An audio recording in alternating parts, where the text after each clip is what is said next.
I give thanks that we can come together as a church family and worship the God who became flesh and moved into the neighborhood, the God who promises to be with us even in the midst of challenges. Let us now pray. Dear God, your word is a lamp to my feet, a light to my path. And now may the words of my mouth and the meditations of all of our hearts be acceptable in your name. Amen. After doing extensive teaching in the temple, Jesus is ready to head out. Someone remarks to Jesus how elaborate the temple has gotten, how tall it has become, how beautiful it is, lined with gold and silver. Jesus predicts the temple will ultimately be destroyed, and then a great event will happen. Hear now God's word from the Gospel of Mark, chapter 13, beginning with verse 24. But in those days, after that suffering, the sun will be darkened, and the moon will not give its light.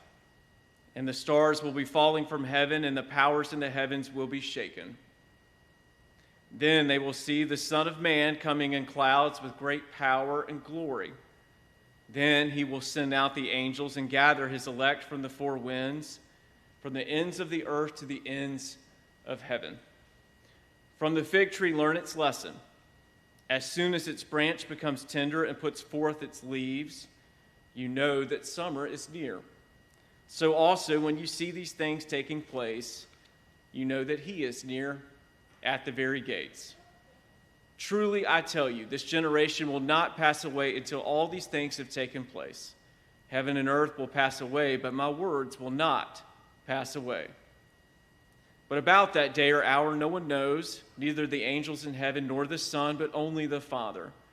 Beware, keep alert, for you do not know when the time will come. It is like a man going on a journey when he leaves home and puts his slaves in charge, each with his work, and commands the doorkeeper to be on the watch. Therefore, keep awake, for you do not know when the master of the house will come, in the evening, or at midnight, or at cockcrow, or at dawn. Or else he may find you asleep when he comes suddenly. And what I say to you, I say to all, keep awake. The grass withers and the flower fades, but the word of our God will stand forever. This is the word of the Lord. Thanks be to God. This morning marks the beginning of our Advent devotional series. So for the next several weeks, as we await God becoming flesh and moving into the neighborhood, the church will be emailing daily devotionals, mostly written by you all, to all of you and posting it on social media. Every Sunday, the devotional will focus on some of the many ways Forest Lake Presbyterian Church is involved locally and globally. And if you have not read this morning's devotional, you need to. Nancy Demick from the Ministry of Hope, a ministry you all help support, wrote today's devotional and tells the story, as John mentioned earlier, about a 4-year-old brought to the new Lesotho Africa Ministry of Hope home in 2012 by her grandfather. The young girl, who could not speak, could not walk, clearly was nervous, was evaluated, and thanks to the good work by the Ministry of Hope team, they were ultimately able to get a smile out of the young girl within minutes. The young girl, who was no doubt frightened, scared, confused, probably skeptical, had her heart and her eyes open to hope and to help. Nancy continues in this devotional writing, quote, "Gifts to Ministry of Hope Lesotho have helped provide the nutritious meals, the therapy, and the special education she now enjoys. We give thanks for those around the world who are attentive to the needs that exist. The Ministry of Hope grew out of an AIDS orphan home and was started by Nancy, daughter of missionaries and a Presbyterian church missionary herself. The Ministry of Hope provides care and shelter and food and clothing for orphaned children in Lesotho, Africa. Jody Beckham, and Julie Warren had the privilege of visiting and serving in Africa last spring. Nancy and her husband wear many hats. They're parents to 8 children and have served the Presbyterian Church in Africa in many ways for more than 30 years. Some of their educational hats include degrees in animal science, international agricultural development, zoology, botany, and epidemiology. Professional hats include being a ranch hand in Nebraska, mission specialist in public health in Zaire, and a livestock manager in the Peace Corps. And perhaps the hat they wear the most often, the one that has the biggest following, the team that is open to all, is Child of God. I mentioned earlier that Nancy and Frank are parents to 8 children. And I wonder if they've ever read to their children a book that is well read in the Black family. Go Dog Go. Hal and Will each have their own copies of this book. I think the pages are falling out of both copies due to their use. And if you're a member of the Black/Thompson family, you're expected to love dogs. And if you marry into the family, even if you're a pretty brunette who grew up with some grumpy cats, we'll get you to warm up to what a seminary professor of mine called God's most perfect creature. P.D. Eastman's book is a book full of clever contrast, helping young readers with colors, numbers, and other descriptors. We love the facial expressions in the book, and both Hal and Will grew to expect certain voices by the dogs at different times. The voice used in the page with the bulldog sounds grumpy. The voice used in the dog yelling at the Ferris wheel is a little authoritative, a little bossy. And for some reason, my accent with the dog with the fancy party hat at the end always sounded like the Queen of England. We're on live stream right now, so I'm not going to imitate that voice for you. I don't want it to be recorded, but it's probably not the best impression of the Queen of England. Speaking of this party hat, the book shows a few interspersed illustrations between 2 dogs discussing hats. One dog asks, "Do you like my hat?" And the other dog, whom a voice always makes sound a little authoritative and bossy, says, "I do not." Yet at the end, the hat gets more elaborate, more ostentatious, and then the other dog answers the question of, "And now, do you like my hat?" And the other dog responds, "I do. What a hat. I like it. I like that party hat." One of Hal and Will's favorite pages was the page when all of the dogs are asleep except one. We like this page for several reasons. A bunch of dogs are crammed into a bed. Some have nightcaps on. Some are big. Some are small. But perhaps the reason we like it best is the dog with the open eyes in the book looks kind of like a basset hound, the breed that everyone knows is the best in the world, the breed that has no problem getting in my children's bed and pretending he's a lovey. And on the same page at the bottom, the breed that we have, or at least Will thinks, is searching for a biscuit underneath the bed. Go Dog Go, a book filled with opposing scenarios, one little dog going in, 3 big dogs going out. It is hot out here in the sun. It is not hot here under the house. You probably remember some of the words. And you remember how hard it's been this year. Nationally, our eyes are open to the news reports of an angry country, rising COVID death tolls. At home, our eyes are open to shifting school schedules, work demands, estranged family members, families who you expected to see at Thanksgiving but did not, less money in the wallet, and perhaps job loss. It is tempting to go to sleep and just hope we can sip some magic potion and hope we can Rip Van Winkle 2020 away. But our eyes are still open and we are still awake. We're still children of God despite the contrasting circumstances, voices, and images around us.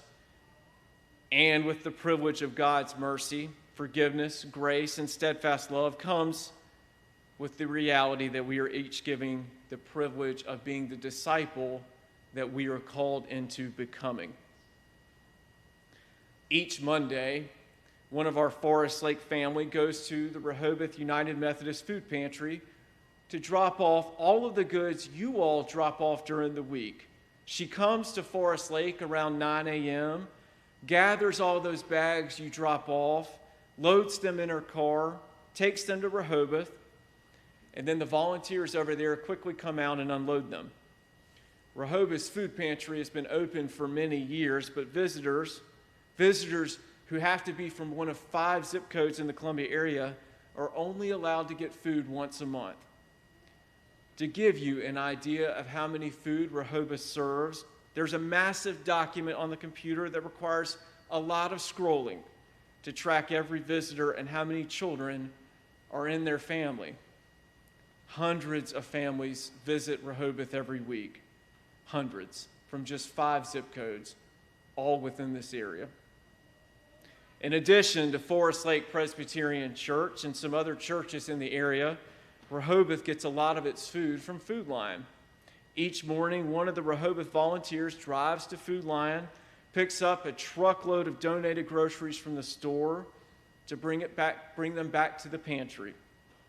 By the time Willie, faithfully wearing his Dallas Cowboys hat, arrives at the pantry at 9:45, there's a long line of cars waiting for the pantry to open, which usually occurs around 10 a.m. once all of the goods have been unloaded. The Rehoboth Food Pantry has been open throughout COVID, and this past Monday, the Monday before Thanksgiving, the lines were even longer than normal. Although it depends on what has been given to the pantry, each family is normally given 1 bag of meat and produce and 1 bag of baked goods, and that's it. If eggs are available, a family is given an egg carton. If peanut butter and jelly are available, those with children are given peanut butter and jelly in addition to these bags. In reality, when you look at what's being provided, it helps, but it is hard to watch large families with a large amount of children driving away knowing that this food's probably not going to last too long. But they're grateful. And they're grateful that you, Forest Lake, and the Rehoboth Food Pantry volunteers care. That your eyes are open to the needs that exist in our community. Grateful that you see child of God when you donate food or when you serve. And when you look them in the eyes. And when they look back at you, they see hope. Food Lion will also provide cakes or pies that were recently made but not sold. I don't know where some of y'all stand on Team Coconut. I know it's not a big favorite in my family, but if you're not a fan of coconut, perhaps it won't surprise you to know that there seems to be a plethora of coconut custard pies donated. But usually next to the pies are 4 or 5 containers of donated cupcakes from Food Lion. The other day, a grandmother pulled up with her grandson and granddaughter in the back seat. When someone pulls up, you have to check their driver's license to verify they live in a zip code that Rehoboth serves. So after I checked the driver's license, gave it back to the grandmother, I noticed there were some children back there, and I asked them how school was going. And the beauty of talking to young children is sometimes you'll get an answer back that you weren't expecting. And our grandson responded to my question about school that his birthday was tomorrow. The grandson told me that he preferred vanilla cupcakes over chocolate, and so I did go back into the food pantry to see if we still had some left. And when I brought them out, the boy, his grandmother, and his sister were super excited. All his grandmother said while looking at me, clearly appreciative of the food, appreciative of the excitement from her grandchildren, she just said, "Bless you, baby." Bless you, baby, a comment that strikes, probably because for that moment she's thinking I'm something that I'm not. When she looks at Outward Ed, she sees a Gamecock jacket in an Atlanta Braves hat. Maybe she goes deeper, thinking I'm a messenger of hope. I want to be that person, but it's probably a good thing she didn't know about some of the hats that I wear, some of my many knucklehead tendencies, the tendencies that I imagine that cause God to throw the visor, the tendency to take cupcakes for my children for granted, cupcakes that I can go to the store and buy fresh, my forgetfulness in remembering that I have the privilege of laying in bed and reading to my children, my ability to walk out of this church and have a satisfying lunch, and then the tendency to get discouraged in the midst of adversity, to get discouraged over things that truly are minor in reality, my impatience on some things, and my eyes being closed to so much need around me. Advent is a time of waiting. We eagerly anticipate God becoming flesh while also remembering the promise of the second Advent, or when Jesus comes again. The second Advent that one theologian reminds us that God's people will not be left on their own. But as this theologian says, quote, confidence in the second Advent is possible only when the church recollects the fulfillment of the first Advent. We've entered the season where our eyes will be open to or perhaps focused on fancy products to buy, new recipes to try, even more Zoom links as we close out the year. But if we have a moment to stop and think, remembering God entering our world in the most humbling way, Jesus giving sight to those who were both physically and spiritually blind, reaching across the aisle, crossing borders, eating with sinners, and providing food for the masses, do we see our part in this fulfillment? I've heard this used many times, but I think it's a good quote. If you take the title off of my business card, what does my name mean? Almost every day I'm wearing that same Atlanta Braves hat when I'm at home. And if that logo was taken off that hat, what logo, what hat am I now wearing, supporting? Is it covering my ears? Is it lowered to protect my eyes? Amen.